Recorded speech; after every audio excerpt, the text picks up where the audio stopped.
playing music. It's 9:02. Yep, been doing the intro.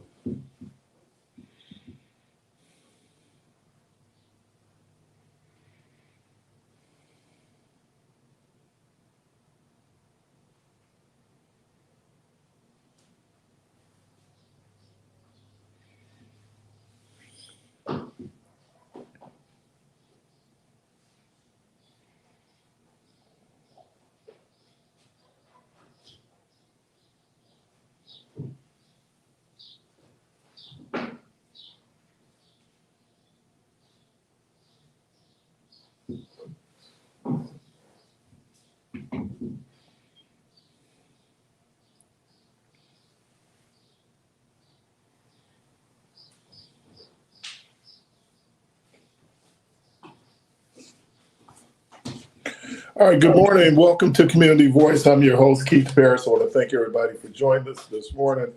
Good morning, Clark Kent. Who you with? Hey, man, I'm with the people. Apostle, what's happening? Bishop, chairman of the board. Today, I'll wear this hat to celebrate 250 years of being an American. I'm going to get me a green beret today. That's it, green beret, baby. We black berating, though. So you've been here 250 years? Yeah, so, every now and again, I reincarnate myself.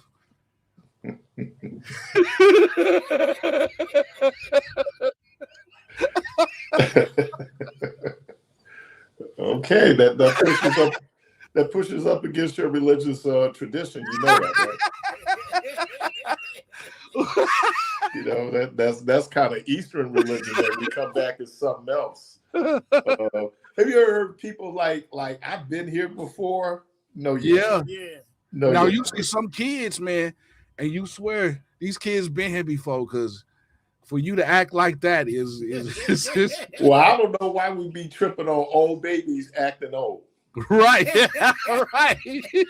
Like how? Yeah, that was an old baby. You know that old baby come out acting old. Yeah. Caller, welcome to the program. Oh, they actually just left the building. They just left. Yeah. They left. Okay. Well, let me do this. And we do have we'll be having some guests at 9:30. Let me do I need to do a cleanup. I received an email this morning from a sister that listens to the program. And, she was talking about yesterday we were talking about, someone had put in the chat, I think it was Happiness Donuts had put in the chat, how Republicans will do anything to gain and maintain power. And I used a quote that was attributed to the old Oakland Raiders that said, if you ain't cheating, you ain't trying. Mm-hmm. And but what I was using that in context of is that people in it to win it. Right. And all is fair, love, and war. So when people looking at the rules really don't matter when you're on a mission. And so, no, I do not endorse cheating. And I hope I didn't give that impression. I was trying to give it in context to the conversation we were having about what people are willing to do, and specifically the Republican Party, to go after power and maintain power. And if they're cheating, so what? That's just how the game is played. Right. And I know that, and in any competition, you want to get an edge, on your opponent. That's just real talk, in terms of wanting to be able to do that. But it was just this whole idea that what people are doing, you're seeing that. Trump wanting to do the so-called SAVE Act, where you're trying to change the rules to give yourself an advantage, the racial gerrymandering that's being done. So there are evidence out there of people who are willing to violate, people willing to cheat, to do whatever you can in order to win. Right. Yeah. So well, sometimes you got to move the goalposts, Yeah. Oh yeah, people do it all the time. I do. You know, where you thought, and I would, and I wish, you know, it was just the Republican Party, but I've seen people. Boy, I just tell you, man, people are they're. I don't even know the word for it when it comes to wanting to have our way. You know, but you know, we take that. People do anything, man, and then it's amazing how situational your ethics or your morality comes, right, or becomes. You know, Reverend Wadsworth used to always preach about situational ethics and how, you know, we will, depending on the situation, we might give up something that we ethically believe, you know. So 414-444-5250, 414-444-5250. Hey, man, how the Padres, I mean, I know this is kind of out of nowhere. They gave up 23 runs. To the Cubs? 23 runs. It was 23-2, wasn't it? Yeah. That's crazy. Now, well, one of the guys hit 3 home runs, man. Yeah. I mean, who was Pitt? Well, now look, everybody's talked about how depleted the Cubs bullpen is, but San Diego's bullpen must really be, I mean, that's like a softball score. Man, listen, man, I think they had a center fielder pitching, because ain't no way, man, that your regular rotation pitchers, even your bullpen pitchers, man, would actually give up that many runs like that, man. That was That's crazy, man. I get mad when the Brewers give up 1 run, but imagine that you're giving up 23. But do you have to, man, do you know how long that game had to have been? Well, yeah, they're talking about people, what is it, like batting around? Yeah, like You 4 know, or 5 times. That's like 4 or 5 times. And 9 people in the inning. That's crazy. That's nuts, man. Yeah. So anyway, hey, Jaylen Brown didn't get traded, did he? To Philly, baby, for Paul Really? Stinking George. Wow. They traded Paul George to Boston. And Mitchell Robinson just signed a Lakers. agent. Not with the Lakers. With Boston. Yeah. Did we talk about LeBron leaving yesterday? No, but okay, we'll do that a little bit later on. Yeah. Hey, but you know what though? And I know we're gonna talk about it later, but he was really smart. He waited until the Lakers guaranteed Bronny's contract. After they guaranteed this contract, then the news broke he was leaving. That boy's a genius. Hey man, if you got the leverage, use He's a genius. You know, use it. People been doing it for years, man. Yeah. They talk about in the NBA and in the NFL how the so-called coaching trees would be like families. Yeah. You know, and how a dad will make sure that his son gets the job. I don't know if you remember what is Dick Bennett? Oh, yeah. When he left, he Green was Bay. coaching out in Washington and made sure his son Yeah. got the job. Bruce Pearl down in Auburn. Yeah. You know, make sure his son got the job. Yeah, they all do it, man. Yeah. They all do it. They do it in the corporate world. They do it in the world of sports. It's everywhere. Gas stations, man. They set it up and pass it along to they. Well, I mean, wouldn't you do it for your child? Of course. You know, I don't. When people look at that, you know, they talk about like succession plans in churches. Yeah. And you know, the pastor's son will be the next pastor. I mean, people look out. You know, we always talk about generational wealth, but you know, generational opportunities. I don't know about that, man, because my brother and them messed a lot of things up for us. We would have been like Lena's, had a black grocery store. Our store was, Tyler Food was on Houghton and Locust. And my uncle, that my brothers, and them two were fighting. You know, that right there, that part would tell you right there. You know, and you know, he wouldn't listen to him, and he we would have been like, you know, we'd have had a nice supermarket right now, man. Tyler Food, I can see it right now. I'm not. Hey, but Clark, I'm not arguing that they are prepared for it. I'm just saying. But it's you gotta, you know what? I think you just gotta train your kids to be prepared. They gotta want it. Yep. They have to want it. You know what I'm saying? They might not want it, but they have to want it. And I think that sometimes it's the educational piece where, you know, you've gone out and you want to do things differently. If you look at Lena's, the one thing about Besley Martin was that he was a brilliant businessman. And here's a guy that never went to business school. Wow. I mean, you know, there are people out there, well, you know, when you go to business school and you learn a little something, then you coming back and he's kind of going like, and I think that there has to be this mix between, you know, new technology, new approaches, but then your foundational principles don't change, right? Those things that you're able to do and you're able to maintain. So, yeah, I mean, there's a story in the Bible, you know, when Samuel retired as prophet and put his sons in charge, and he had to come out of retirement because these ne'er-do-well Negroes, you know, I mean, so now other instances, the son comes in. I'll give you a great example, Joel Osteen.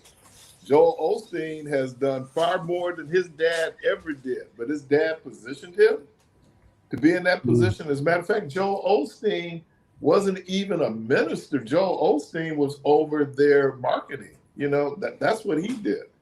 And when I think after his mom died, or that when he was elevated, but he already understood because he had learned the business. And whether I like him or not, you know, Donnie Swaggart is another one, you know, who learned the business. You know, he would be out with his dad. He set up the Crusades. They started purchasing the radio stations. He was involved with that. So the mechanics of how the organization should run, you know, was in real good hands. But you're right, Clark. It don't mean that just because they give it to you that you should be the person that should be in charge. Right, because the reason why I found out he was giving it to my brother, because my brother was the first oldest, Right? His nephew. So, and then my other brother was the second. So, it was like, but they were just like, man, man, I can just, if I can tell y'all some of the stories, man. Oh man, I can tell you, in families, dude, and that's the other thing. Like family, you got all kind of stuff. You got the sibling rivalries. You got, you know, I don't know why he's doing it. I don't know why she's doing it. So sometimes the biggest barrier to your success is your fellow family members. Yeah. So, all right, 414-444-5250, 414. Hey, Clark, I don't know if he sent it over to you. Did you get can we talk about Mount Olive Pickles? Yeah. I put it up there. It's Mount Olive Pickles. Mount Olive Pickles. You talking about the pickles? The pickles. The pickle people. Yeah. The pickle pepper. Peter Packer, pickle packer. However that goes. Peter Packer, pickle. The Peter pickle pepper. Let's see where I got it in my email. All right. Where is it? There it is. Mount Olive. Okay. All right. Michelle was talking about the have you ever had some people that, man, I can't cuss, but you have somebody that just F up everything? Yeah. Oh yeah. And that's how I feel about Donald Trump right now. Yeah. And this whole 250th celebration of the country. It just seems like it's about him. It's party. It's carnival. It's not inclusive. Yeah. You know, I mean, it's just, how can anybody, well, I guess anybody can, where you're just so narcissistic that it's always about you. So, man, you know, what I don't understand is how the people that is actually, I don't want to say celebrating him, but like worshiping, you know, this cat, man, that, you know, they see all of the stuff that he's doing, and yet and still they still can't find any fault in this guy, man. It's just amazing, man. Well, they have not showed up for this America State Fair. Oh, it was funny. I mean, it's like empty. It's predicting that unless he did what he's done in some rallies in the past where he actually pays people to come in, that is going to be pretty sparse there on the mall on Saturday. But let's talk about Mount Olive Pickles. And, you know, I don't know if people, I will be using, if I buy pickles, relish, it will be Mount Olive. Okay. And I'll just read this real short article. It says, Magworld has sharpened its knives for Mount Olive Pickles. The The president's supporters have declared a boycott of the 100-year-old North Carolina Pickle Company after it withdrew from the Great America State Fair over a Confederate flag display in the state's booth.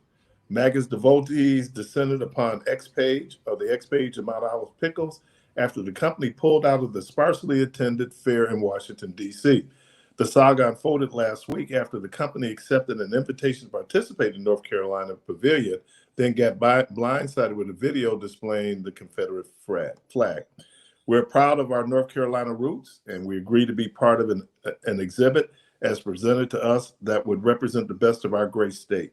Mount Olive Pickles said in a statement on X, we were unaware that the image of the Confederate flag was included in a video as part of this exhibit, and we're withdrawing our participation. Our country stands on values of human dignity, opportunity, and freedom.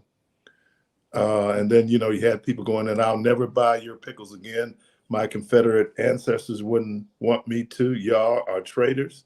A self-anointed MAGA account said, just threw my Mount Olive kosher pickle spears in the trash. Another account said, no more Yankee pickles, F you, Mount Olive, and the mule you rode in on. If I had purchased Mount Olives for the last time, said a third user whose bio read, Democrats' goal is to destroy the United States. Shout out to Mount Olive Pickles. We don't have enough of people publicly standing and doing the right thing. So Mount Olive Pickles, and when I do my Sloppy Joe sliders, I will be using Mount Olive sweet pickle relish. So quick question. So the people that chimed in are upset because the pickle people pulled out of the. Say that 3 times quickly. The pickle people pulled. The pickle people pulled. So many peas, man. But so wait, so people are upset because they didn't participate, right? And I don't know what it is with these folks. You do know the Confederacy, first of all, committed treason and secession, and they lost the war. Well, what's so funny, Keith, that you brought this up? I was just watching a young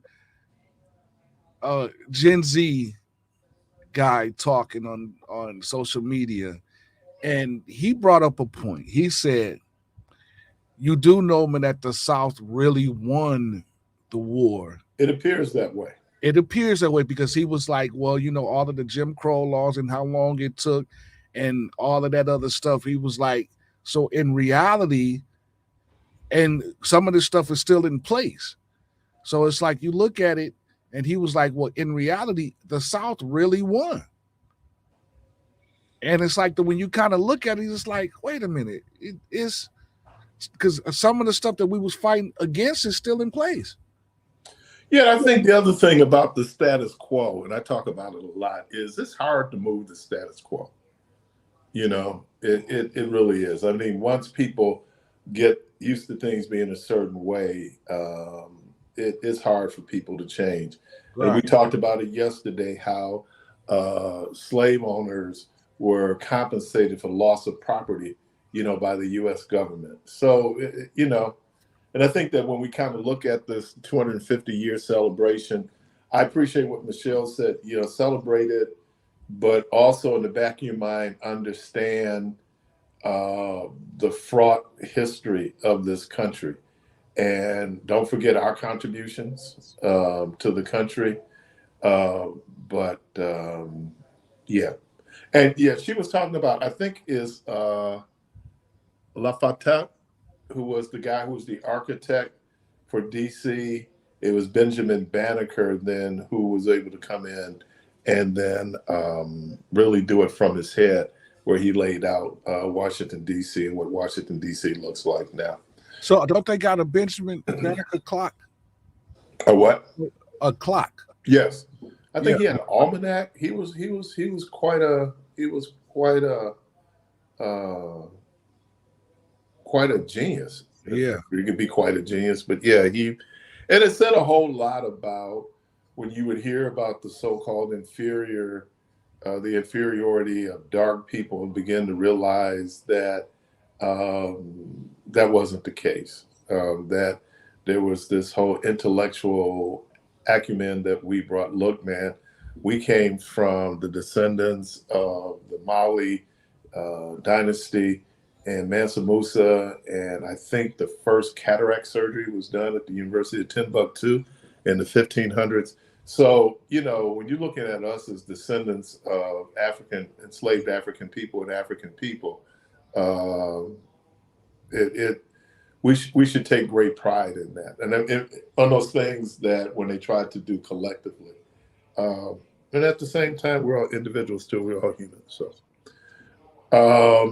all right, let's do this. We're going to take a quick break, and we'll be right back.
AM and 106.5 FM with your host, Keith Parris.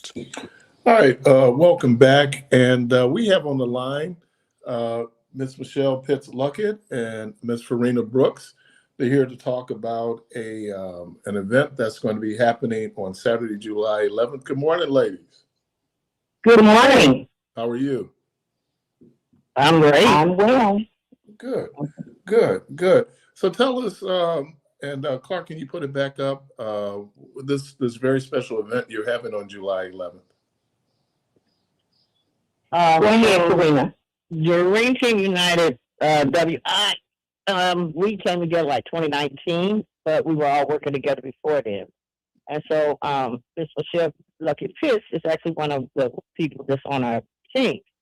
And so it was just put in my spirit to do an event with her. We've never been able to do one with her, where the goal of this, and I did tell her this, which, you know, we all know that Michelle loves to give. But our goal for this was for us and the community to come together to try to do this together, where we take donations and everything, so that we know she's going to, because that's her.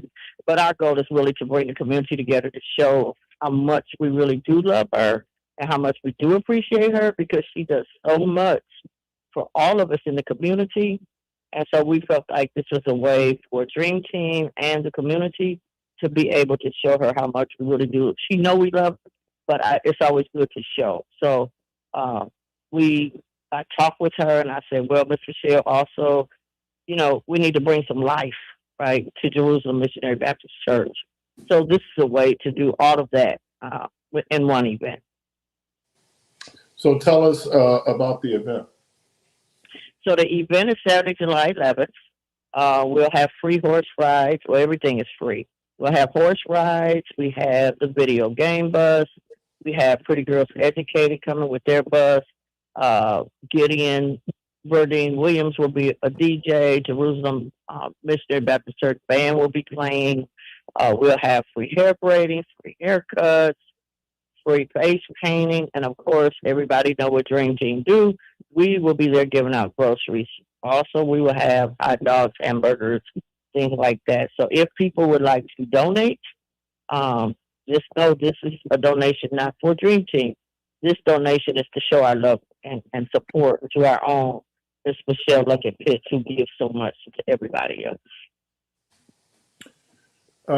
Michelle? Yes. So when you give, it'll be given back to the community. And when I say that, you can give when you are a healthcare worker with healthcare information. I know we do have a healthcare facility that is here, as well as they have different for women that for pregnant women, information for pregnant women. They also will be giving away Pampers and as she said, shoes. I mean, it's so much information. There is daycare information. Also, with the healthcare information that will be given, they will help with insurance, as well as letting you know if you don't have insurance, you will not be denied health care. So we have so many vendors coming, and it is so much. It will be very informative, and very community minded. And so when you come there, you will feel it, you will see it, and you will know this is really nothing but love. And that's what we want to do. We just want to show love and show that whenever community comes together, we can't do anything but soar. I mean, we have so much information in our community, but if we just get it out, let people know what we have. Even with education, a lot of people don't even know the next step of getting in a school. If you don't have the money, you'll be able to speak with someone there, just kind of giving you some direction on what you need to do in getting in school, whether it's regarding grant or whatever the case may be. But it's going to be so much information and so many vendors out there. When I say giving, I mean giving materialistically, as well as giving out information, mindful information that will be educated information, health information. I mean, name it. And I was talking to someone the other day regarding the lunch programs that they have out since the students are out of school. I would always hear, whereas some of those students, the best meal that they would get in a day's time is the meal at school. School is out now, and there are several facilities that facilitate lunch and breakfast, dinner, even dinner. I know the Salvation Army, as well as there is several Milwaukee public schools that have food programs. So that information will be given out, even where activities take place in some areas or some schools or churches. That information will be given out. So people need to know. If they don't know, what can they do? But here, come, be there, bring your family. We are going to have a great time. And we're so excited to be on your radio show, Keith. So excited, and we thank you so much for allowing us this time, because when I tell you I'm excited, I know she says for Michelle, we just want to show her, you know what, it's so hard for me to take. It is so hard, and I believe I got the I can't help it give back, and that is just me, and that's what I do, and I love people. All right, so again, the event. Give us the name. I see JK4K, the Dream Team United, WI in New Pitts Mortuary at the historic Jerusalem Missionary Baptist Church. Jerusalem is located at 2025 West Cornell. I'm sorry.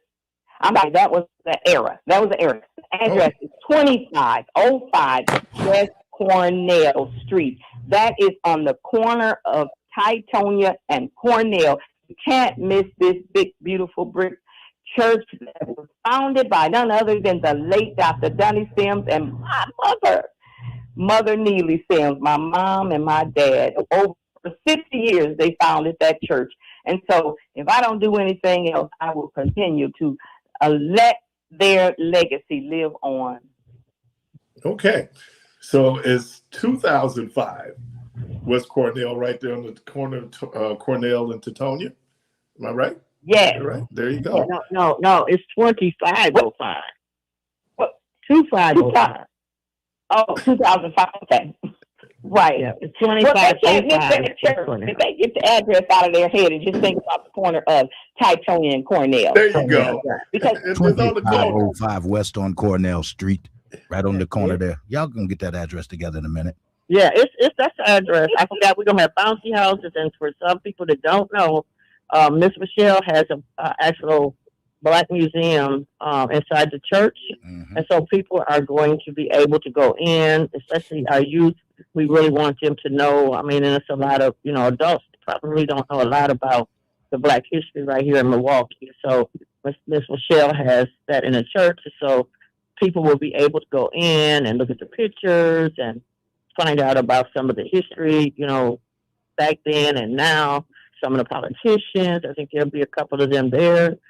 So that if people have questions, they'll be there and they can answer some questions for them if they can. So it's really going to be nice, real nice. It's very informative, very family friendly, very community, because that's what we are. We are love, we are community, and we believe in supporting our community and supporting each other. All right, that will be July 11th, right there on the corner of Teutonia and Cornell. It starts at 1 and goes to 5. People don't need to register; they just need to show up. Correct? Yes, correct. Show up. All right. Well, appreciate anything else, ladies. Yes, I would like the city of Milwaukee to stay tuned because we have none other than, listen, Reverend Keith. He will be bringing word real soon, so stay tuned. Listen, Keith of WNOV Radio. He will be preaching at Jerusalem Missionary Baptist Church real soon, so you stay tuned. Wait a minute. Hold on. Can I come preach too? Only if Keith allows you. Oh, Keith, add me on to be your assistant, Doc. Well, you know what, and Michelle, I saw this at your dad's funeral when your brother, the late Bishop Daniels and Bishop Hines passed that mic. Yeah, Doc, come on. Let's pass the mic, Jack. I'm ready. They I got a word bubbling in my soul. Well, if you're gonna pass it to Jermaine, you may well let me get a little taste. Hey, you got to come and hear Debo preach. When I tell you preach, in his singing, he's preaching. Yeah, he as is, far as man. I'm concerned, that man, he sung. Yeah. He sung. He led a song in solo. When I tell you he sung, that is his home church. We are just so happy. We just one love church. That we love on one another. We're excited. We're just excited for the Lord, the lessons, just everything that God has for us on that corner. And so I'm excited, Keith. I'm very excited to have you. And that'll be real soon. So I'll be talking to you real soon. All right. Well, I'm honored. No pressure. Hey, well, Keith, when you come, just know I'll be there to raise the offering when you're done. And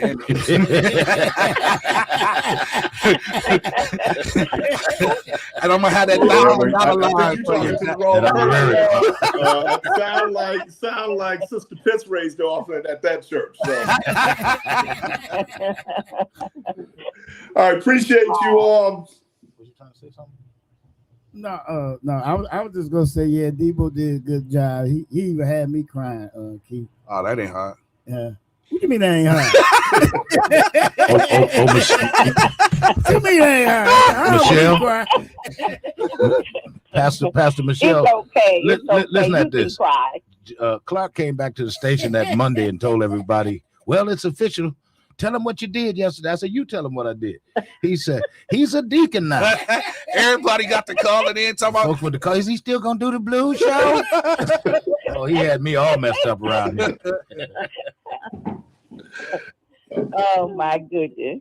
All right. Thank All right. you. Thank you, Miss Michelle Pitts-Luckett. Thank you, Miss Farina Brooks. And again, that event is July 11th, the day before my birthday, from 1 to 5, right there on the corner of Teutonia and Cornell at Jerusalem Baptist Church. Thank you, ladies. You're welcome, and thank you for having us. No problem. You're welcome. Thank you for having us. Yep. yes, sir. Yes, sir. Hey, Doc, I am ready. No pressure. Doc, No I am pressure. ready. Hey, man, I'm gonna close the doors. I ain't gonna let nobody leave out. Say lock the door. Say lock the door. Ain't nobody gonna leave out, and we gonna get every Hey, dime. that sounds like Mother Atwater. Oh, yeah. Mother Clara Atwater. Yeah. Oh, man, Mother well, Atwater. yeah, she locked the door, Did she man. pass You wouldn't away? get out when she told closed me those she doors Yeah, for the third offering. yeah, Jack. Say, Pastor need a haircut offering. Pastor need doing doorknobs. all the Hey, time. did, Cut that out. Cut that out. But you've seen it. It's like I've seen 93 it, but offers. That's Pastoral Sunday. That's when he's supposed to get his. Oh well, yeah. Well, I mean, Pastoral Sundays is totally different.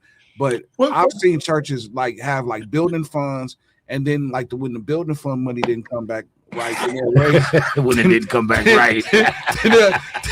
then they have another offering. Well, what you expect happened to it? You said it didn't come back right. Exactly. I don't know what happened to it. Well, I'm telling you, man, a whole lot of money fall off the table in that counting room.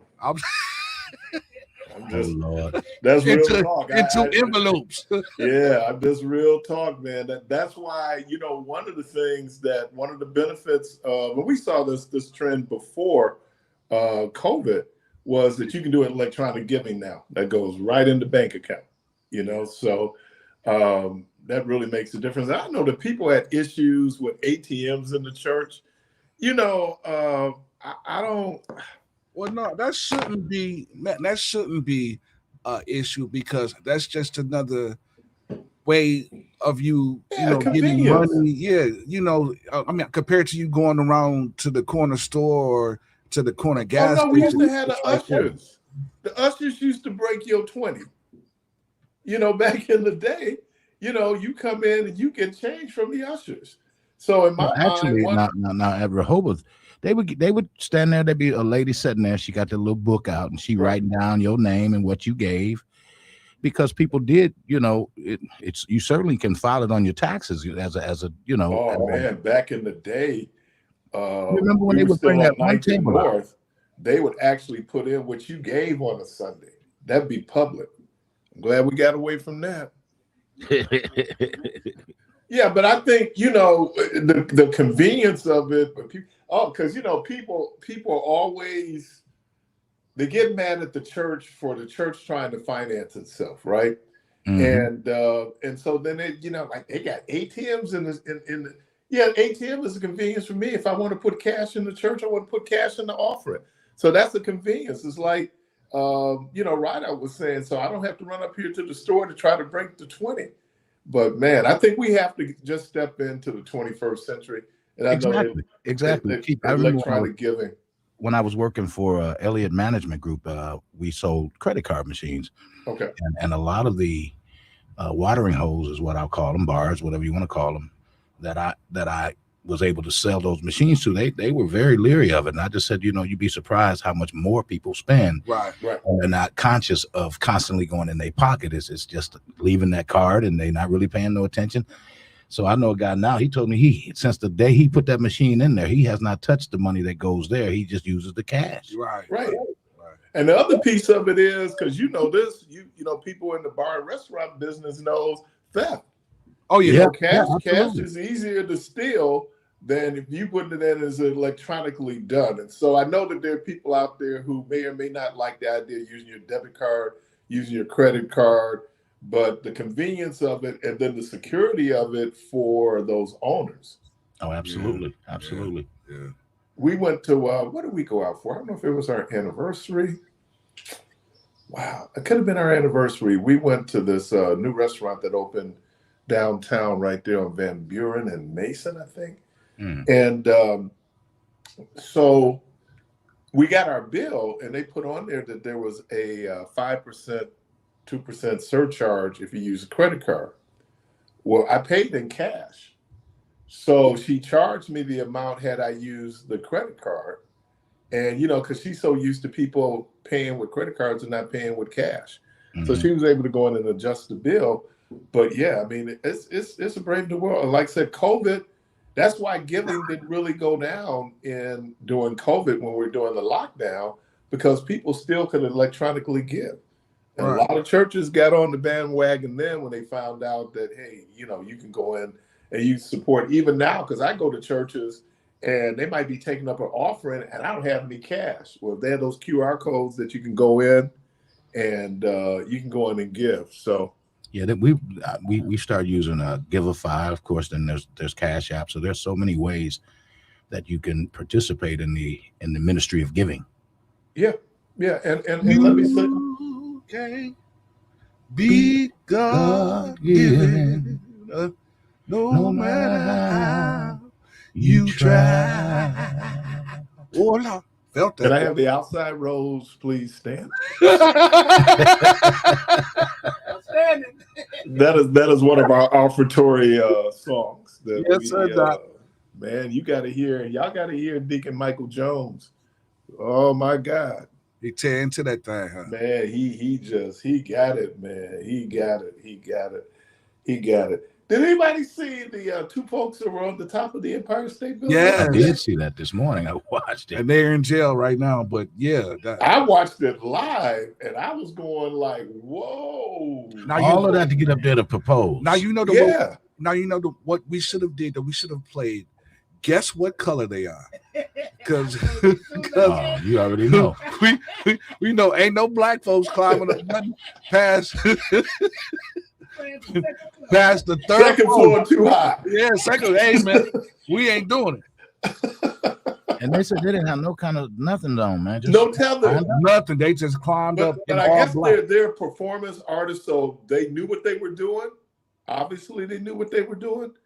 But man, when they got up, and I'm talking about, he proposed to her on the platform, but when they unfurled the Jimi Hendrix quote, they were actually on the top there. Yeah, you know, where they was at the pinnacle. They was at the top. I don't know. Have you ever gone to look down from a height and you can feel it in your groin? Yes, Doc. Oh man. I was at the in Texas. I was at the Radio Shack building, man. That was one of the tallest in Texas at one time, man. And man, I got woozy. Come away from there. I had to come away from that window. Listen, man, I stopped riding rides because the last ride I rode was the Eagle. Mm-hmm. That was, because it's made out of wood. And boy, when I tell you, we got up there and that thing stopped, we at the top dangling because they had to fix it. And I'm looking down. Man, my stomach was in my toes. I'm like, yeah, I ain't doing this no more. Lord, man, that's why I like music. Let me get down from here. I promise you. We just talked about this yesterday. I ain't doing this no more. Man, no, man, you just feel it, and that's the other thing. Like right now, people are at the lake. I think the lake is only like 57 degrees. The temperature is probably warmed up a little bit, but man, you feel that when you go into that cold water, coming off that heat. Yeah, Jack. Dude, your body be going like, whoa. Yeah, it's like a shock. It's like a shock. Keith, I wanted to revisit something you brought up on yesterday in your closing, and I know you haven't been here, working physically out of the building, but on last Wednesday, Kwaku along with Dr. Alicia walked away. They kind of just stepped away, taking a hiatus, if you will. He's taking on a new job, so they're doing some other things. But I know you probably wondered once you said, no, we're not going to them next, that you didn't have to wrap up so quickly. So I wanted to publicly say that for the other listeners as well that may not have known that as well as yourself. Just wanted to kind of revisit that if you didn't mind. Oh, no problem. No problem at all. Okay. All right. You're listening to Community Voice. Did I got a caller? No, but we do have a break. You're listening to Community Voice. We're going to take a quick break, and we'll be right back.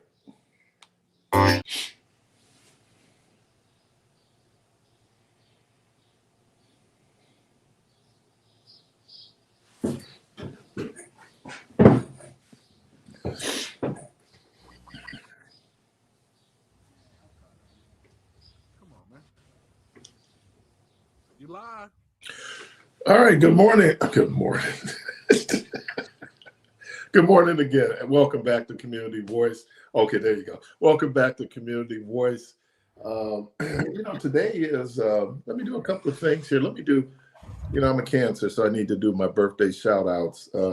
So for my nephew, Brandon Saffold, his birthday is tomorrow. On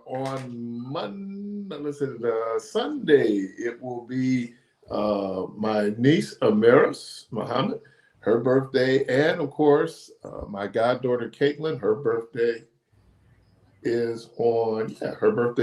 So I have the 3rd and the 5th. My birthday is on the 12th. And so shout out to all the folks, all my fellow Cancers out there in terms of birthday shout outs. and I'll be doing more as we move through the month. Okay, let's see what I got here in the chat. I got one more thing.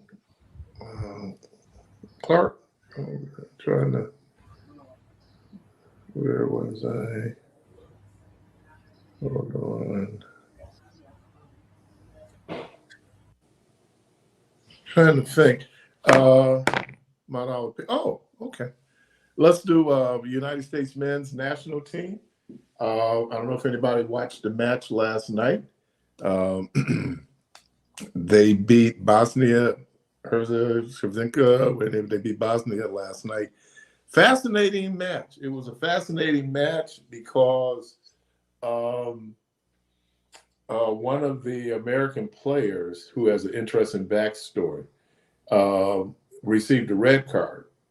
And the red card means that you've been ejected from the game. That means that you're down a player. It's not like in other sports where you eject a player and then you can replace them. You can't. So, man, for more than a half, the Americans played 10 down. They were able to score 2 goals. Now, the issue going forward, though, I think, guys, bundle in is that red card means he can't play in the next match. I think they have Switzerland in the next match. So, and you look, the men's team has always sucked. And so this squad has been, they've probably gone further or will go further than at least a team for almost 20 years from now. But they have, they've done real well. And I think it helps that they're playing here, you know, so every game is a home game for them. And someone said, don't forget Keon. We did. I think we acknowledged him. I know Michelle did it on the Thursday. I thought I did it. His birthday was last Sunday, and I thought I mentioned him on Monday.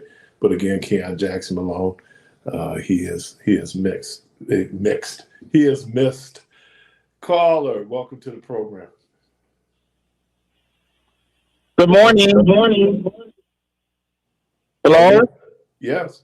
Fine. This Reverend Parris, this is Brother Prince Roddy. How are you? Hey, Prince, how are you, bro? I'm good. Great. I just wanted to say good morning to everybody there because you and Debo know me and my wife. And hopefully I'll get a chance to meet the other people in the studio one day. But you were just giving out birthday shout-outs. Zola's birthday is Monday. That's your beautiful wife? Yes, you met my wife before. Oh, yeah, of course, yes. Right. That's all I wanted. You know me, whenever I come on the radio, I keep it short, brief, to the point. But I thank you for allowing me to say good morning and mentioning my beautiful wife, Zola, that her birthday is coming up. I appreciate it. I've known Prince Riley all my life, so. That's correct. And I'm very proud and happy to know you and your family. Thank you, and same here. Have a blessed day, all of you. All right, you too. Bye. Bye-bye. Yeah, so again, if you watched it, I watched it. I'm gonna be honest with you, man. I've been cheering for the African countries. Yeah. I've been, I was cheering for some. How the Democratic Republic of Congo lost that match. Oh my God. Oh my God. Time had almost run out, and they scored 2 goals. And then I think they catch them in what, extra time? Yeah. Man, it was so close. So I was cheering for them. Senegal, I think Cape Verde is still in it. But yeah, I'm naturally rooting for the African countries right now. I think anybody who has the draw where they're in the same draw as the U.S. or Mexico, Mexico playing in that stadium, I guess, in Mexico City, is they've only lost 2 matches in that stadium. So talk about a home field advantage that they have in terms of their next match and the Americans. So, Americans got through the knockout round. They haven't been this far quite a while, but losing, let me give you his name. That's going to be a big loss. I don't know if they're going to appeal that red card. You know, he got the red card because it looked like he stepped on the guy's ankle, but the replay shows that he barely grazed it. But that's a tough loss, you know, because it was going to be difficult them going forward. Just because now you're getting with the creme of the creme, you know, this next level. So let me give you this guy's name. Here we go. His name is Bologun. And his backstory is that his mother was here on a visa. She was traveling back to Africa. And because she was pregnant, she couldn't make the flight. And so he was born here. And he ends up talking about birthright citizenship. He gets U.S. citizenship. So his name is Fleur Laurent Balogun. He gets red card, will miss the Belgian game. But there's another kid out here, and I don't know how much you all know about soccer if you follow it, but Malik Tillman had a penalty kick that was almost perfect, and that put America up 2-0. So America's next match will be against the Belgians, and I think that's up in Seattle. So is that Monday? So is the game Yep. Monday? Yep. Wow.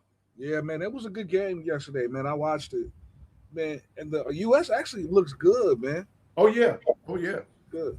And the number of black players Right. on that team that's prominent. So, like I said, obviously, you know, you gotta root for the home team, but like for those African teams that are still in, I'm definitely see what we got here. Make sure. I want to see who's still left. But man, the Democratic Republic, and they got enough problems already. The Democratic Republic.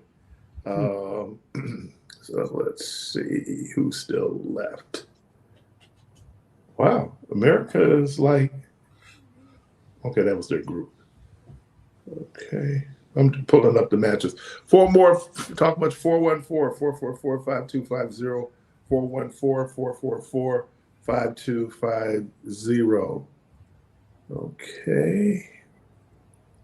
U.S. Belgium. It's not showing who's still left, though.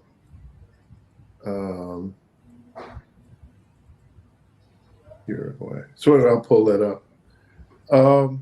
So LeBron's leaving L.A. Yeah, he's leaving L.A. He, told Rich Paul to talk to every team, let every team know he's available. But we know he's not coming to Milwaukee. We know he's not, going to Sacramento. We know he's not going to Washington, Utah, any of those teams. So them teams are out. He's not going back to L.A. because they just went and got 3 white guys that are supposed to be their future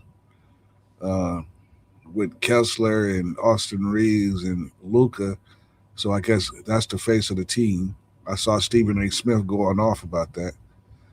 And so my guess is either Golden State or they trying to build a super team in Miami because they actually going after Dame Lillard too in Miami. Don't know how that's going to happen, but yeah, they trying to build a super team, man. Okay, and the African teams that are still playing is Algeria, Egypt, Cape Verde, Ghana, and Morocco. So there's still African teams playing. Ghana has a pretty good chance. They're playing Colombia. I don't know how good Colombia is this year. So, all right. Jaylen Brown going to Philly. He was going somewhere, it sounds like, because when they were talking about the trade talks with Giannis, his name came up as possible, trade. So whatever he's done in Boston, I don't know if he wore out his welcome in Boston or what it is. And I mean, you know, Paul George, isn't this be like his 13th, 14th year? Yeah, Paul George is on a decline, which makes no sense of why they would even trade for him. But I think Boston was just tired of JB and they just wanted to get rid of him for whatever they. So what do you think the issue was with him there? He was outspoken, and I think they just wanted him to shut up, dribble, and shoot and run. Well, I do know when they did that.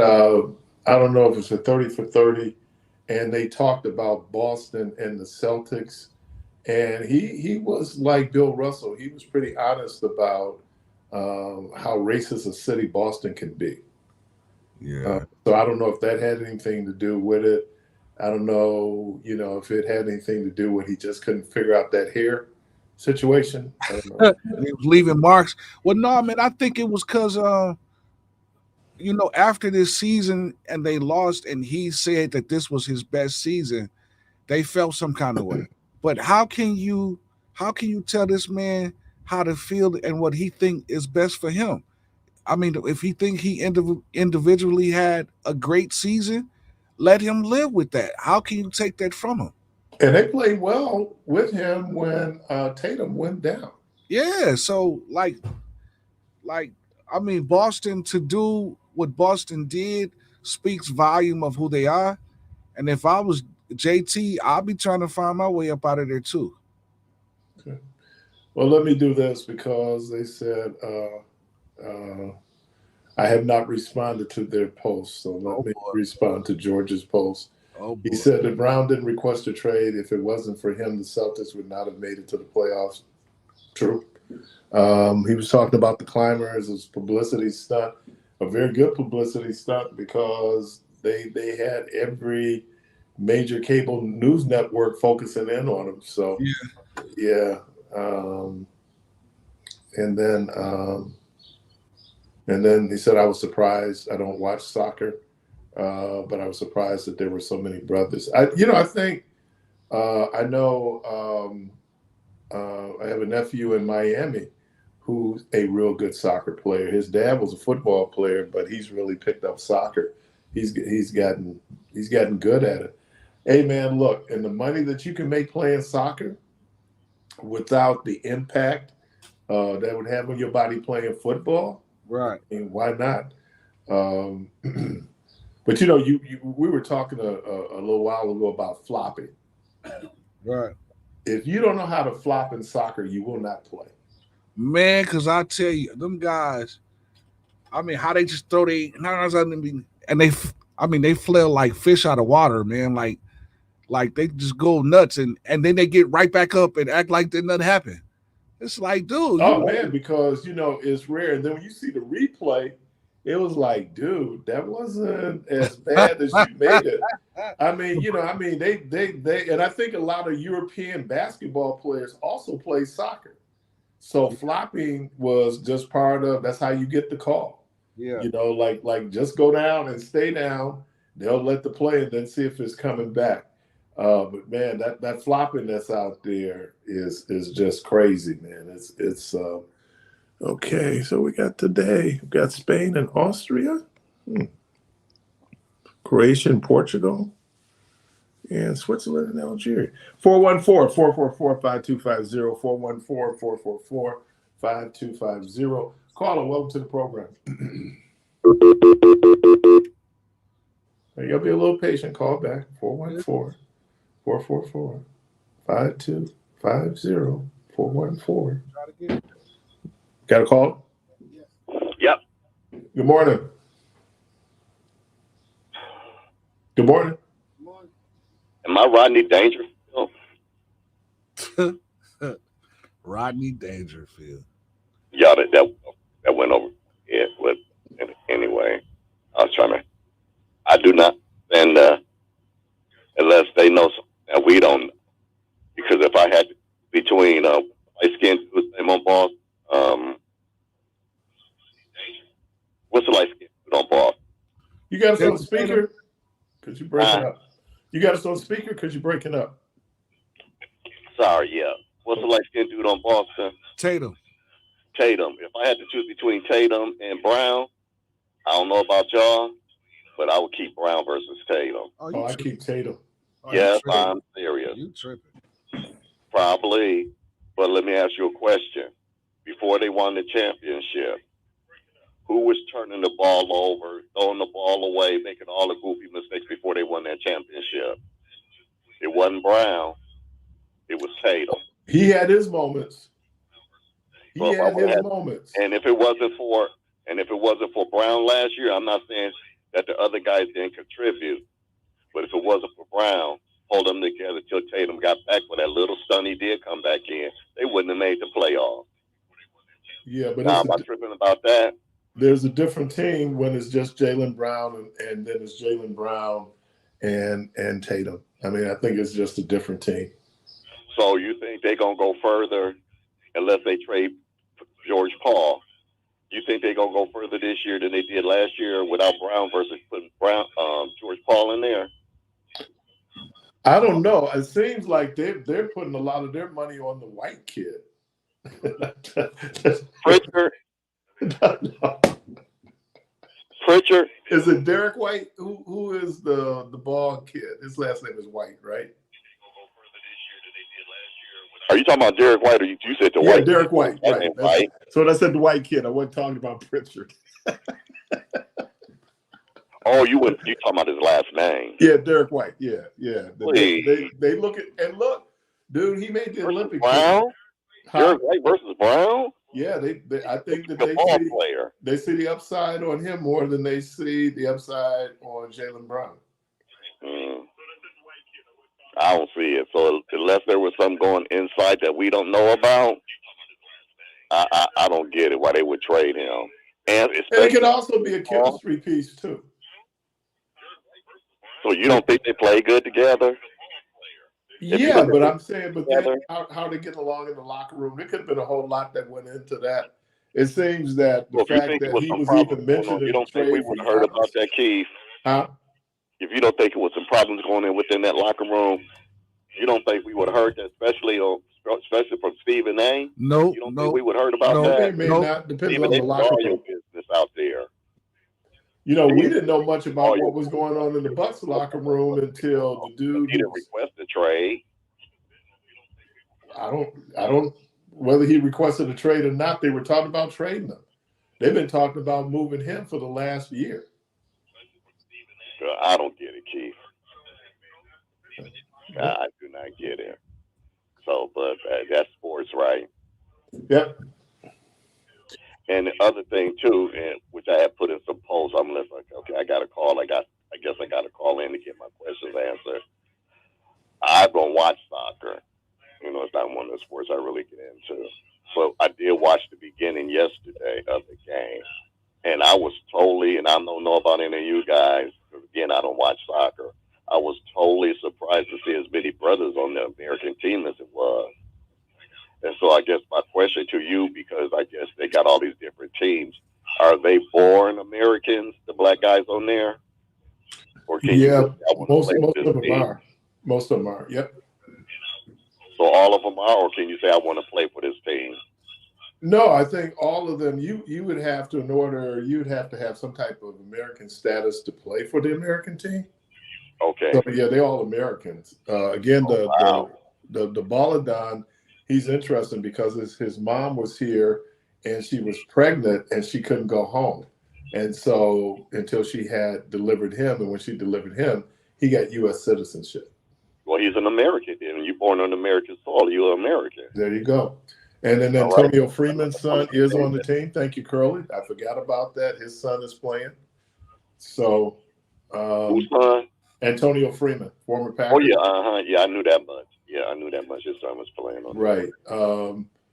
They're a pretty good team. Now, again, they don't have like the World Cup experience. Some of the other teams like Portugal or Argentina. I mean, these teams, England, even though England has not won a World Cup in more than 50 years, you know. So it's going to be. I think the experience piece is going to be how good they are going forward. But I think they do have a distinct advantage because they play at home. So we've never talked about the Bucks trade, and unless maybe I didn't hear you. You got your radio on? Because I'm hearing. Turn. Yeah, hang on. I'm by my phone. I'm over by my phone. Let me turn it down. Okay, is that better? Yeah. Okay. So, what do you guys think about the trade the Bucks made? Winner, chicken dinner. I think that way too. Now, the only thing we got to get that I've been asking for years, if we could get a decent big man, I think we'll be all right. Because that dude from Indiana we got, Turner. I don't know what kind of year he'll have this year if we're going to get rid of him, but he disappointed me so bad. And it was just like, okay, all of us, including myself, was talking about getting rid of Lopez, right? Yeah. Be careful what you wish for. Ain't that what they say? Because that dude was garbage. Well, George, you got to be careful too, because it's the system that they play in. Because the system he played in Indiana was totally different from the system he played in under Doc. Yeah. And I think it takes time for teams you got to have chemistry. This idea, we got him and we got him. You could be great individual talents, mm-hmm. and then you have somebody out there. And then I wonder who is the glue guy for the Bucks. You know, that one player, that Josh Hart, that Draymond Green, you know, that player out there that can really, that was Drew Holiday. He was like the glue guy. You know, so I think they have to develop that level of chemistry. So quick question to you guys, since we're talking trades and things. Now, there's a rumor floating around now, that the Bucks, and I wouldn't do it, but they were talking about Tyler Hero and Miles Turner for Zion. Heck no. No, Zion Williamson, he's too injury prone. He's kind of almost like Giannis to me. And really, you'd be trading him, be like Tyler Hero. He's not on the field. If I had to take him, I'd rather keep Tyler Hero. At least he can shoot. They was talking about dunking on you. What can he really do? Well, they was talking about as far and as they hurt. Putting butts in the seats, and it could be a new start for him. But I don't think Zion is the answer to putting butts in the seats, though. I think you put butts in the seat with Tyler Hero because he's local. You know, and so, you know, you'll have that initially. But at some point, the Bucks have to start winning. I don't care who you put up there trying to put, wins put meat in the seats. Yes, sir. I don't think he's going to stay here anyway. I would think they're probably going to use it for a trade piece anyway. Tyler? Yeah. Yeah, because they are actually overcrowded at the guard spot. Because they got your boy in there that you praise so much. So what? Listen, well, actually, George, to what I'm hearing, and I don't know if there's any truth to this, but because they was waiting on Gary Trent to pick up his option or to sign because he had declined, but they said that this spot that's open, that it could go to Gary Trent because Burris, our draft pick from high school to college, wore number 5. And his number now is 0. And so they was asking, is it because GT is coming back? But if he do come back, I'm sure, man, that there's trades because they got like 18 players if he come back because Ousmane Dieng just signed for 3 years. Right. So I'm glad they kept him. Yeah. So it's some trades coming. And I like those 2 young boys that they drafted. Yeah, plus especially the one that I don't really know much about the one they drafted 10th. Nate, the one they drafted 13th, I think was the 13th. Yeah. But that cat that they drafted 10th from Arizona, he's a bona fide shooter. He's a shooter. Can he come in and play right away? Yeah, I saw him play at Arizona. Again, that's college. I don't know if these guys can come in and they're going to have an instant impact on the team. Well, he said, from what the NBA scouts are saying, they said he is NBA ready. He has an NBA body. I got all of that. That's the potential. But I'm saying, will he come in and really will either one of these players have any real impact in terms of significant minutes being played and then productive minutes being played. Well, yeah, well, Well, let me ask y'all you guys won't one know more unless. question, and then I'm gonna get off and let other people call. But Okay. do you think that Doc? Because I'm kind of interested to see what GT gonna do this year if they keep him. But do you think that the way Doc Coach messed him up in the scheme this last year? Yep. Who? Yep. Gary Trent. Yeah, Gary Trent, and how Man, Gary how Trent. used him. What is with and you know, what is with this y'all with these undersized guards? And you thinking, But you only got one Jalen Brunson. These dudes are undersized guards, man. The NBA's about shooting. It's about shooting. It's also about guarding, and he's undersized. Nobody plays You're right about defense. where Keith. You are right about that. We do have some guards on our team that couldn't even, like I always say in your lab, could guard Brenda. And he's one of them. Yeah, and but AJ Green is another one. They can't guard Brenda. Yeah, but nobody play defense, George. Nobody. Damian Lillard, John I don't Morant, pay Damian Lillard to play defense. Yeah, but I pay Damian Lillard to get 28 points a game. But he's Gary not. Trent ain't giving you 28 points a game. But what I'm saying is this: we keep saying defense, defense, defense. Nobody plays defense. That's not true. Nobody except for Giannis. That's not true. Well, defense. Man, bro. Kuzma plays defense. Now you got to They remember. play defense. Man, don't who, Keith? Who? Kuzma plays defense. Turner plays defense. Who? Kuzma. They play defense. Did you just say I mean, Kuzma? so what I'm saying is that Hey, George, we finna hang up. That's the dumbest thing. Let me do this because we're going to get hot up in here. Gonna take come. You're listening to Community Voice. The phone line's open. 414-444-5250. 414-444-5250. Dumbest thing I've ever heard in my life. And we'll be right back.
All right, welcome back, caller. With Welcome your host, Keith Parris. You pointed at me, man. Caller, welcome. Welcome to the program. Listen, man, you know, Rick from Germany called in on the Big Dog show yesterday and talked to Al Sharpton and reported y'all. I heard about that, man. That's what I was about to ask. You know what? I'm glad you said that. I was going to ask you, Keith. I heard about that. Somebody said that Rick called into the Al Sharpton show and said that your show was going off the air because of alcohol or something like that, man. I don't know what. No, that's not what he said. So that's not what he said? He said you guys were sport. He said you were talking about alcohol and you were talking about sports and you ended your show that he thought was, that's what he said. And then he said you were talking about alcohol and alcohol is killing him because he used alcohol to kill the parasites in his body. Rick from Germany ain't nowhere but over on 39th and Center somewhere, man. But like he's from Germany, got old Germany area. Nigga over there around 28th and Burlap. You know what I mean? He called the Al Sharpton show, man, and made it. Hey, man, he made it. He went on syndicated radio. Yeah, I heard about and that. said the Keith Parris show in Milwaukee is trash. He did say that because somebody mentioned. Hey, man, it I to gotta me. go, man. That is true. He somebody mentioned that to me, that he called into Al Sharpton's show and said something about going off the air and alcohol, and Keith Parris show is all. Yeah, don't know where he got it from. I don't think we was talking about alcohol. Yeah, we did. Well, I mean, not using it like that. No, we were talking about our experiences. And we was talking about what happens to you when you're under the influence, and Right. why I don't drink anymore, and why we don't drink anymore, Right. and what happens about, when you find yourself in that situation and you saying, God, if you take me up out of this, I'll never do it again. That's So right. we wasn't glorifying alcohol. So I don't know where. What was going to happen? Reverend Sharpton was going to put me on timeout. I mean, what was? Well, he was going to call you and say, keep it real, keep it real. Yeah, but that's crazy for him to call a national syndicated show and say the Keith Parris show from Milwaukee is trash. Yeah, Doc, you. And I'm sure a whole lot of people out there. Who the hell is Keith Parris? Right. Well, I mean, you famous now. Okay. You famous now because Al Sharpton repeated your name. Just like they said in Atlanta, you ain't famous if you be hated on. I mean, but for him to even call and say that, now some of the stuff he has called in and said, I have actually got off the air and scratched my head numerous times. But when I heard about that, I actually heard about that last night. So it's funny that the caller even called in and said that, because I was going to say something to you and it slipped my mind. And then it seemed like the caller really relished. Oh, yeah. Yeah. Do you see that there was a certain level of joy? Oh, yeah, in his Doc. voice? Doc. He was rolling in mustard on Yeah, that one. like he was. Didn't sound like he was calling in to defend me. Sound like he was almost endorsing the sentiments. All right, caller, welcome to the program. Hello. All publicity is not bad. Can you take us off of speakerphone? Take us off speaker. Yeah. All publicity is not bad, and but you have to think about the source sometime that unleash things. And if you listen to the caller as he called time to time, you'll know it ain't all wrapped up tight. The bow is real loose. The paper's falling off the side of the head. So just you have to consider the source and where it came from. But Someone put in the chat that the man said you guys were celebrating the use of alcohol when you guys were going off the air. He did not say you guys were trash. Well, who was celebrating it though? Because it wasn't. I mean, nobody was celebrating. You weren't celebrating. You was talking about the fact is when you used it, Keith said something about when he had went back on it before. I listened to the program pretty much. But the thing was, it wasn't a glorified situation. But again, consider the source. Yeah. And you know, like you said, now you're famous.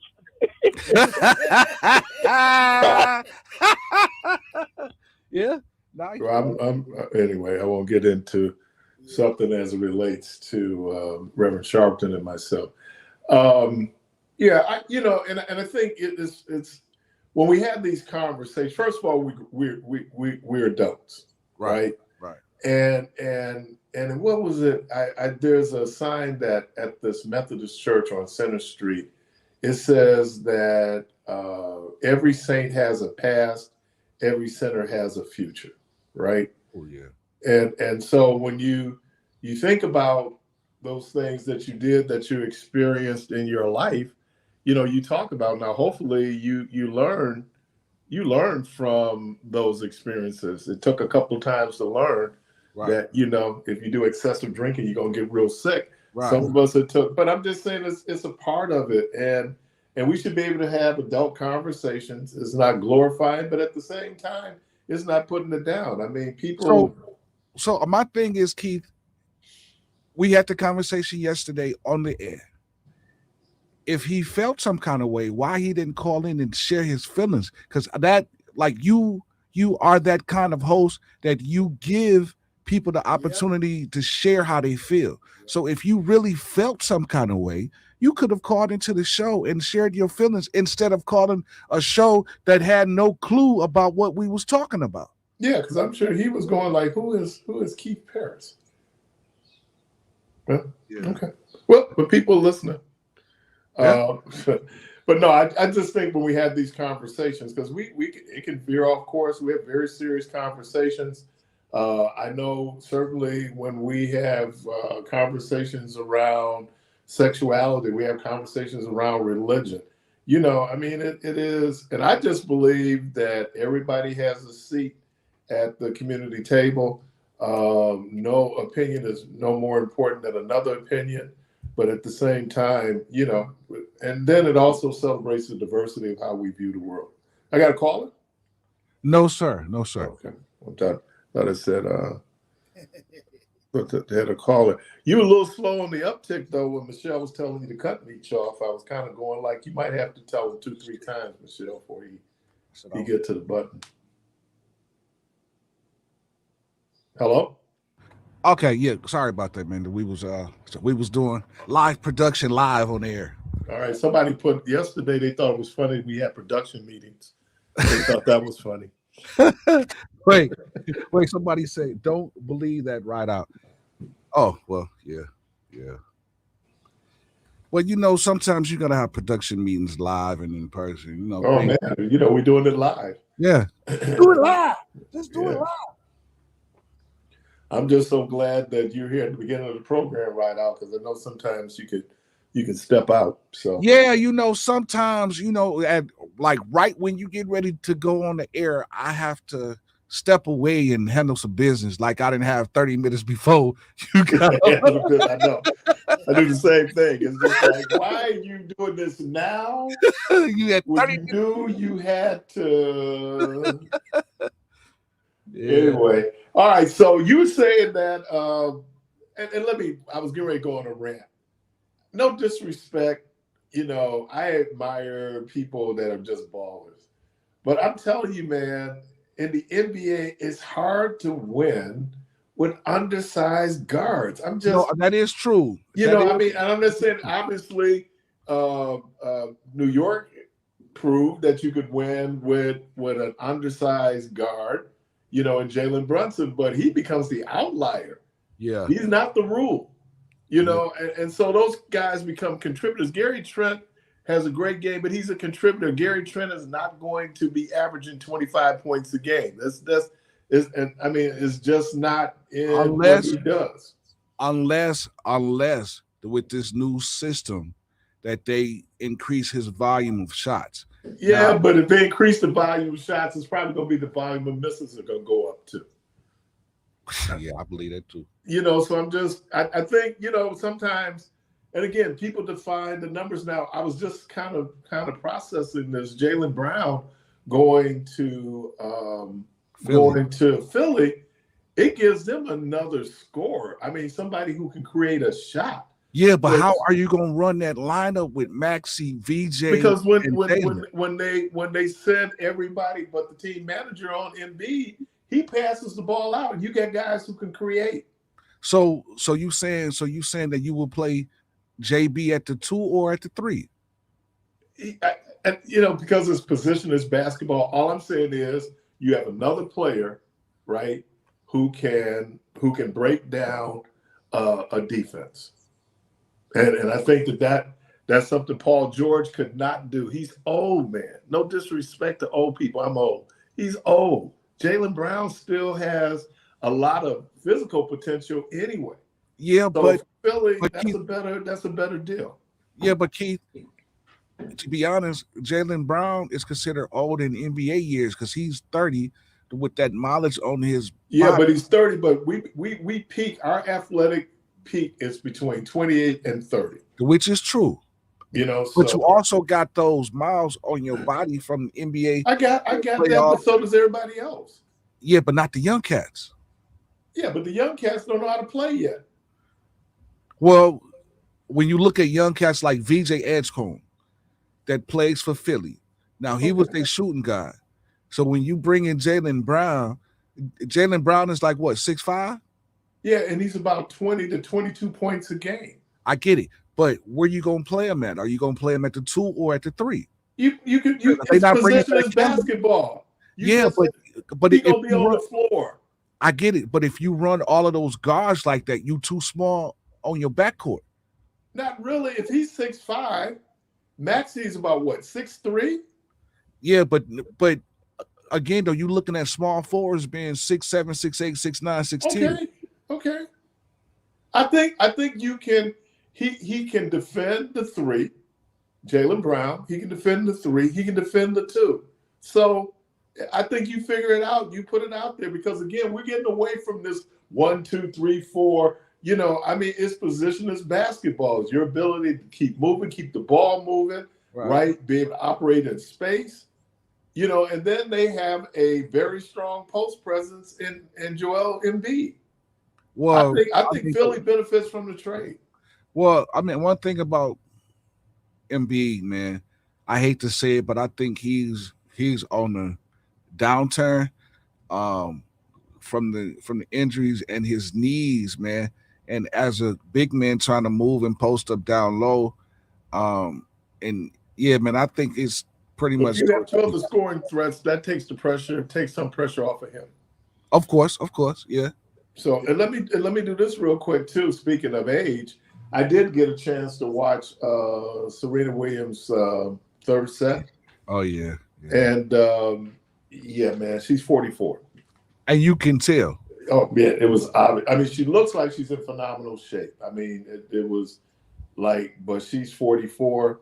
There were shots that this young woman hit that normally she would run down. She didn't even try to. Yeah, because when your body tells you that you can't move like that anymore, you got to listen to your body, man. Yeah, and I think now give her credit. That the fact that she would even want to give it a try at 44. There is a woman, her name is Diana Nyad. And Diana Nyad started off, she was an Olympic swimmer. And she had been trying to swim from Cuba to Key West. Mm. And every time she did it, something came up. She never I remember that. I remember but that. She finally crossed it when she was like 60 something. Yeah, I remember that. Yeah, but that, again, that's an exception. That's not the rule. Like I heard, I don't know who said it the other day. They said Father Time has never lost. Undefeated. Is undefeated. And you might be able to be LeBron where you defy it, but obviously there are things that LeBron could do when he was 22, when he was 23, that his body won't let him do now. Yeah, I bet you he can't play back-to-back games like he used to. Oh, man. people like Giannis, it's hard for them to do back-to-back. It's, the physical toll that the sport takes on you and takes on your body, and then you factor in things like travel, all these other things. I don't know. I think probably it sounds like Boston wanted to move Jaylen Brown anyway. I think Philly can benefit from it. And then how about, we didn't even say it, Kawhi Leonard going back to Toronto? I ain't gonna make too much of that, of that, because Kawhi is pretty old too. So, yeah, they got a superstar name, but my question is, are you going to get the superstar play? Well, can he be on the floor? That's So that when you get in your 30s and you played for so long and running up and down, the pain hits you differently. Compared to when you in your 20s, man. And you don't bounce back as quickly, man. Your body heals so quickly when you're in your 20s, 30s. But man, after a while, and I'm a living witness to that. It takes time to build that strength back because you are older. Yeah, that is true, man. That's it. Hey, man, I still want to play your protege, man. I still want to put hands on him, and I'm putting it out there that, hey, DJ, if you listening, the offer still stands, man. I got my ball in the car, so whenever you ready, I'm ready for you.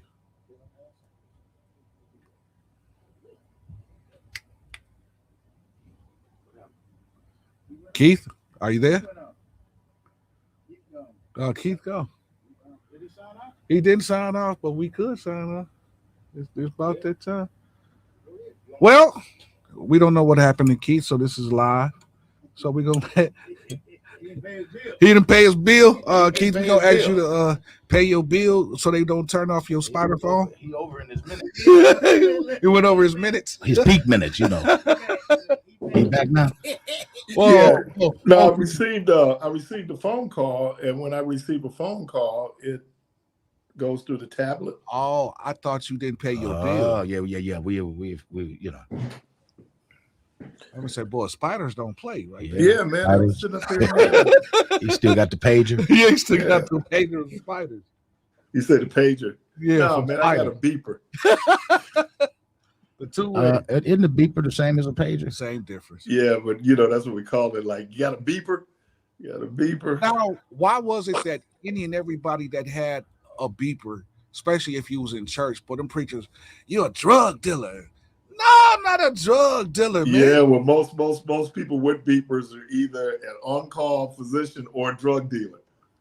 Or which is another name for a drug dealer, an on-call physician. On-call physician. Like you're on call for your job, but primarily the technology was used by drug dealers. Yeah, but I think that was judgment, man, because a lot of preachers used to judge a lot of young people like that. Like you'll see them with the beeper on the hip. You got your beeper on your hip, but you guys got to remember, other than the brick phone, when beepers were prominent, you didn't have cell phones. Right, you didn't go to the payphone. Yeah. I had a cell phone. In your car? Well, I had in your Fiat. No. So remember the gray phone? I had the Fiat. You had the gray phone that you pull up the antenna and you open it but that's what I'm talking about. They weren't prominent. Right. It wasn't like it was now. You see 7-year-olds with phones. Yeah. Or in the back, sunroof top. Seen in the gangster league. The bag phone. Remember the bag phone? Yeah, listen, I remember my daddy came out the house one time because he's always ride Cadillacs and staying in Lincolns, and they had a briefcase. It was a briefcase with a phone in it, and I'm like, well, why you got a briefcase with a phone in it? But it was it was a radio. It was expensive to use. Yeah, it was radio. I think that was the beginning of technology. It was radio technology, and then they went to this kind of point to point, and even now we call it like our phones are cell phones, but technically they're not. They're mobile phones, right? So we made that transition from the flip phone, the big phones. Everybody remember Miami Vice? Yeah. And who had the phones? The drug dealers. Yeah, but when you think now, man, I look at technology and how it, everything pretty much that you can do on a computer, you can do right on your phone and on this little bitty device. Yeah, that's the scary part about it, because back in the day, when we was younger, like we used to try to scramble the TV so we could see stuff we weren't supposed to see on the cable TV. Is the statute of limitations up on that, man? Hey Doc, I ain't talking about it. I might still get a whooping from that, but now it's right there in your hands, and you can just put certain words in, and it's popping up. So fifth, all type of stuff is available to anybody. Man, when I worked at this particular phone company, man, and yeah, I've had a lot of jobs. For those that's listening, I always talk about different industries, because you try different things until you find something that sticks, that you really like.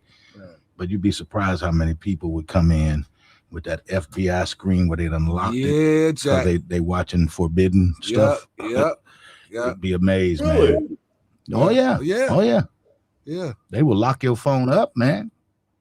I know. All that stuff they was watching. Yeah. Remember when they were talking about R. Kelly and that P tape? Yeah. And they were saying if you had it on your phone, you were in possession of child pornography. Yeah. I had it on DVD though. You were in possession of child pornography. And I think I still got it too. It's funny how necessity drives technology, right? Yeah, ain't that so? And when you think about, who do you think made VHS tapes popular? Oh, what made VHS popular? Yeah. Who were the first people to actually use VHS tapes? What, Girls Gone Wild? Those people? I don't know. It was porn. It's the porn industry. Yeah. And they were able to, because there were issues around HIV and AIDS, and so people stopped going to the bookstore, stopped going to the theaters, but then they could send you a tape. And then Hollywood figured out, like, let's put it on tape. I don't know if y'all remember, I had the conversation with Michael Schultz, and he was talking about Cooley High and how he had gotten all that music for $3,000, right? Yeah. He said, but then when they put it on VHS, a lot of that music didn't go on there. He was saying because VHS now kind of changed the game, but it was really the porn folks who started using VHS before the studios did. Yeah, you're right. You're right. All right, y'all. Well, man, we got a long weekend coming up. It's going to be so weird, man. Because I have I got to go in for an MRI tomorrow, which is crazy because tomorrow is actually the holiday. So let me thank Sister Michelle Pitts-Luckett. Let me thank Miss Farina Brooks. Clark Kent, thank you. All right. Yes, all right. Jermaine Rideout, thank you. Indeed, Jack, thank you. Mr. Debo, thank you, sir. Yes, sir. Yes, sir. Hey, y'all, the good Lord willing, the creek don't rise. Hope to talk to everybody on Monday. You have a safe and wonderful 4th of July weekend. And as always, go from this place in peace.